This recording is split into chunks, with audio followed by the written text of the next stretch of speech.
team of first responders, which is exactly what we see getting into this, with Cyclops walking in and telling Rachel and Cable that this island has popped up and they need to go check it out. And I'm not really sure if it's just me, but it's gonna take me a while to get used to the whole just bothering kids thing. With seeing Cyclops like, "Hey kids," and then Rachel and Nathan are just like, "Oh hey dad." Like, who would have thought that they would have got here?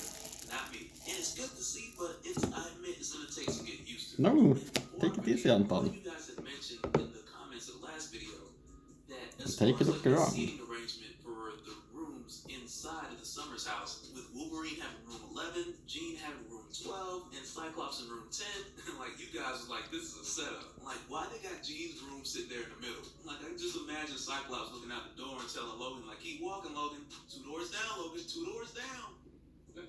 But much like we've seen before, it's not just the Summers family home, and it's not like your seasonal group from the Quiet Council, but it's very much like we've seen like your home/first responder location. And so now when the three of them make their way to this island that just popped up out of nowhere, just 100 miles out from Krakoa, and with it showing up here, Krakoa has now been actually moving towards it. And really just this early on with only this little bit of information, it's like immediately my first guess is like that flashback with Apocalypse that we had seen back in House of X when Cypher discovered why Krakoa was in this sad and lonely and angry kind of mood. And really it was because there was a story behind it to where we discovered that a part of Krakoa had been missing for some time. And it really feels like that part of it is pretty obvious. But even still, stepping foot on this place is a whole nother story because we really don't know anything about this island. And really, for all we know, with as cooperative as Krakoa has been, this portion of the island could be just the opposite. But so now as they're making their way through, and I gotta tell you, it just feels like something out of Predator. And really, any of the Predator movies when they're in the jungle, you just don't know what's gonna hop out. And I think another thing that kind of gives me that Predator vibe is like the way that Cable handles this, which is like in a very 2010 Predator type of way. When they spot this rhino-looking creature, and Cable identifies it as a herbivore, mainly because of the stalking legs and the big feet. And like for a moment, it's like he's really sounding like the expert. But when the snake jumps out and eats it with a head that's straight out of Stranger